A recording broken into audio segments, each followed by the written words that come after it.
Steve, it is March Madness of a different kind. Reality Check has been telling you for months that the real race for the Republican primary isn't happening in the state-to-state contest. The real contest is who wins the delegates. We can now confirm there are some cases where some candidate supporters are attempting to change the rules of the caucuses in order to manipulate the delegate process.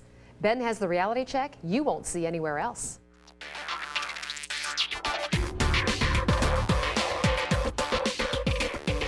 Well, we have been closely watching the delegate process while most of the media is simply ignoring it. And yet the selection of delegates, I've told you this, not who wins the beauty contest from state to state, that will determine the Republican candidate for president.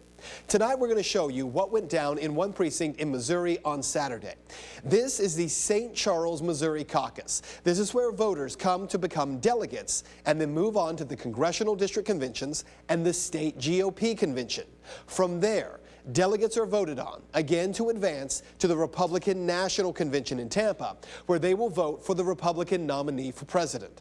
Missouri will have 52 delegates at the Republican National Convention. Well, around 1,000 people showed up on Saturday in St. Charles to caucus.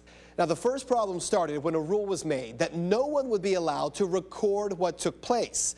The problem with that rule, these meetings are to be conducted under Robert's Rules of Order, and yet no rules committee was ever formed. Even so, police were called in. Take a look. So no videos allowed, but with cell phones in hand, a lot of audio was recorded. Eugene Dokes from the Missouri GOP is speaking in this audio we're going to share with you. He was the temporary chairman whose job it is to carry out the nomination and the approval of an official caucus chairman. I hereby appoint Ben Haney the chairman, Cheryl Bates, Jeff Pelletier, Chrissy Sumner.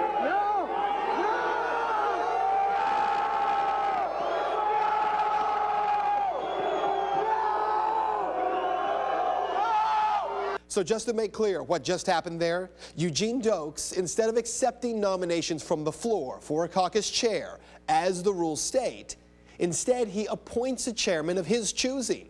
And the crowd, well, they don't like it at all. The place goes nuts. Dokes then decides that he's going to adjourn the meeting. The problem there, under the Missouri GOP chairman's guide, the chairman cannot adjourn the meeting without 2/3 support of the assembly. Also, according to the rules, the delegate selection caucus must take place at the same location where it was advertised in writing 15 days prior. That location was the high school. Are we going to let the St. Charles County Central Committee railroad all of us? No! No! Nope. Nope. Then let's stand our ground and have a caucus right here. And that's what they did. Brent Stafford, along with one of the top parliamentarians in the state of Missouri, they decided to reconvene the caucus right there in the parking lot. We have to have a roster. We have to turn in a roster. Okay? So right now, we have to be quick about it. And when you need to, if you got a piece of paper or percolate it, you've got to get everybody's names. Give it to me. Give it. Also, you should have a number on your bracelet. Write it next to your name. Okay. Name, address, and your bracelet number. Can we email it? You understand? Yes. We're going to do this long before the SWAT team comes. Before the SWAT team comes, he said, and police did come. Within minutes, Brent Stafford was arrested. I talked with Brent via Skype about his arrest. They took me away from the crowd and handcuffed me and started walking me towards their police cars and their paddy wagon. Request for answers of if am I being arrested or detained, and what am I being charged with, or met with answers, but we'll tell you later. In the end, the cops charged Stafford with trespassing. Now, here's the deal. St. Charles police had no business arresting Stafford. Not only was the crowd not out of control, as you saw plainly in that video, and they were convening at the high school, the proper location for the caucus, but they were actually acting in exact accordance with the rules stated in the Missouri GOP chairman's guide, which states on page 33, section 5.7.7.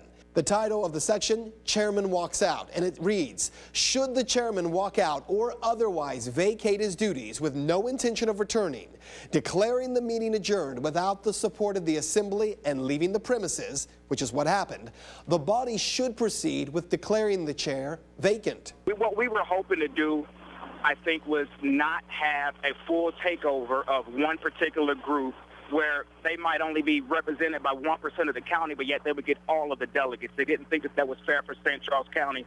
And the rules go on to say a new chair shall be appointed by the remaining members of the caucus, and they continue the caucus process right then. That's what happened.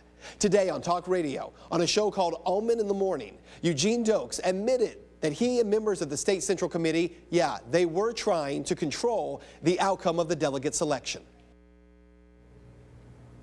And there you have it. Now, what we've also found this year is that Republicans are not falling in line with that situation. The soundbite you heard there a minute ago was what Eugene Dokes had said about the situation, saying that he and other members of the State Central Committee did move to try to affect the outcome, but he believes it was a noble thing to do so that one candidate would not get all of the delegates for that particular caucus. If you'd like to make your voice heard on this story, you can head over to the Facebook page, my Facebook page. You can find it by searching Ben Swann, WXIX. Also, here's a follow-up to a story related to a previous reality check. Republican leaders in 7 Ohio counties, including Hamilton, have sent a letter asking the state Republican chairman to step down. The letter sent to Kevin DeWine today escalates an ouster effort by GOP Governor John Kasich. It also faults DeWine with failing to iron out differences. Now, Reality Check was the only news source to tell you about allegations that DeWine was behind an unprecedented rule change. Remember this? To block Tea Party candidates from being seated even if they won a state Central Committee race on March 6th. That rule change went into effect after early voting had already started. By the way, the winner of that state Central Committee seat was Mr. Scott Nichols. He was the Tea Party candidate that the rule had attempted to block. Cincinnati is getting a new nickname. We take a look at its transformation into the city that sings.